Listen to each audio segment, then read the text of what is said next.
ये बात है 2 जुलाई 1955 की।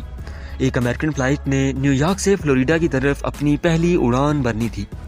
उस जहाज़ के अंदर 57 पैसेंजर्स, 10 क्रू मेंबर्स और 2 पायलट भी थे।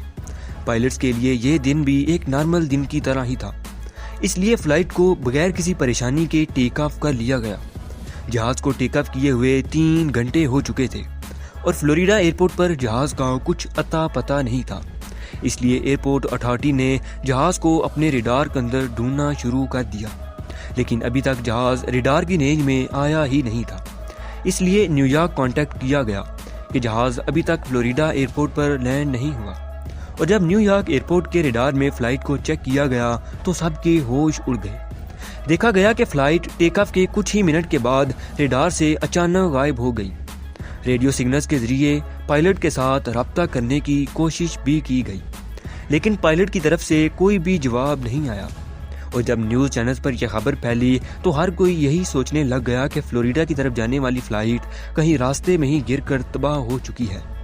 गुमशुदा जहाज़ को ढूंढने के लिए एक रेस्क्यू ऑपरेशन भी शुरू किया गया। जहाज़ जिस रास्ते से फ्लोरिडा की तरफ जा रहा था वो सारा इलाका चेक किया गया, लेकिन कुछ भी पता नहीं चल सका। रेस्क्यू टीम्स कई दिन तक जहाज़ को ढूंढती रहीं, लेकिन जहाज़ का एक टुकड़ा भी नहीं मिल सका। 69 लोगों के साथ इतनी बड़ी मशीनरी एकदम से कहां गायब हो सकती है? हर किसी के दिमाग में यही सवाल आ रहा था। कुछ दिनों के बाद गवर्नमेंट की तरफ से एक स्टेटमेंट जारी की गई, जिसमें कहा गया कि फ़्लाइट 914 क्रैश हो चुकी है और तमाम पैसेंजर मर चुके हैं। लेकिन हकीकत में फ़्लाइट 914 का एक टुकड़ा भी नहीं मिला था।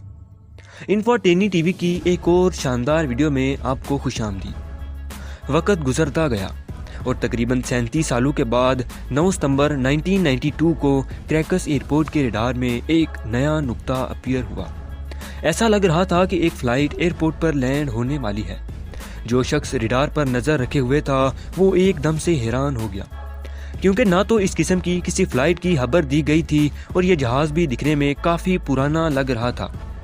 10 मिनट से भी कम वक्त में ये जहाज़ रनवे पर लैंड हो चुका था। अचानक जहाज़ के पायलट ने कंट्रोल रूम से रब्ता किया और पूछा कि हम इस वक्त कहाँ हैं। कंट्रोल रूम में तैनात ऑफिसर ने जवाब दिया कि वो इस वक्त क्रैकस एयरपोर्ट पर हैं। ऑफिसर ने पायलट से पूछा कि ये फ़्लाइट इतनी पुरानी क्यों है और आप कहाँ जा रहे हैं। कुछ देर खामोश रहने के बाद पायलट ने जवाब दिया कि यह अमेरिकन फ़्लाइट 914 है, जो कि न्यूयॉर्क से फ्लोरिडा की तरफ जा रही है। ऑफिसर ने हैरान होकर पूछा कि आप अपने लैंडिंग पॉइंट से 1100 किलोमीटर दूर यहाँ क्या कर रहे हैं। ऑफिसर ने कुछ और सवालात किए और पायलट से कहा कि आप अपने बारे में कुछ और इन्फॉर्मेशन दीजिए। सिस्टम बहुत ज़्यादा पुराना होने की वजह से पायलट को आवाज़ थोड़ी देर के बाद पहुँच रही थी। इस वजह से पायलट थोड़ी देर खामोश रहा और उसने जवाब दिया कि यह फ़्लाइट न्यूयॉर्क से फ्लोरिडा की तरफ जा रही है और फ़्लाइट को 2 जुलाई 1955 में सुबह 9:55 पर टेक ऑफ किया गया था। पायलट की यह बात सुनते ही कंट्रोल रूम का सारा अमला हैरान परेशान हो चुका था। थोड़ी देर खामोश रहने के बाद ऑफिसर ने पायलट से कहा कि क्या आपको पता है कि ये साल 1992 है। ये बात सुनते ही पायलट ने अपना कॉन्टैक्ट कंट्रोल रूम से डिस्कनेक्ट कर लिया और जहाज़ के इंजन को दोबारा स्टार्ट करके रनवे पर टेक ऑफ के लिए दौड़ाना शुरू कर दिया। ऑफिसर पायलट के साथ दोबारा रब्ता करने की कोशिश करता रहा, लेकिन कोई भी फ़ायदा नहीं हो सका, क्योंकि उस वक्त तक प्लेन टेक ऑफ कर चुका था।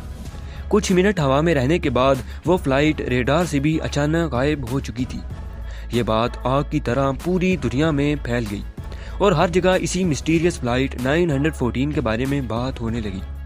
न्यूज़ चैनल्स, न्यूज़पेपर, मैगजीन्स और हत्ता के जहाँ भी कुछ लोग इकट्ठे होते थे इसी मिस्टीरियस प्लेन के बारे में बात करते थे, लेकिन इस जहाज़ के बारे में आज तक कुछ पता नहीं चल सका। कुछ लोगों का मानना है कि ये मिस्टीरियस फ़्लाइट 1955 में ही क्रैश हो चुकी थी और ये स्टोरी बिल्कुल फेक है। आप लोग इस बारे में क्या कहेंगे हमें कमेंट सेक्शन में बताना ना भूलिएगा। वीडियो यहाँ तक देखने के लिए बेहद शुक्रिया। मिलते हैं अगली शानदार वीडियो के साथ।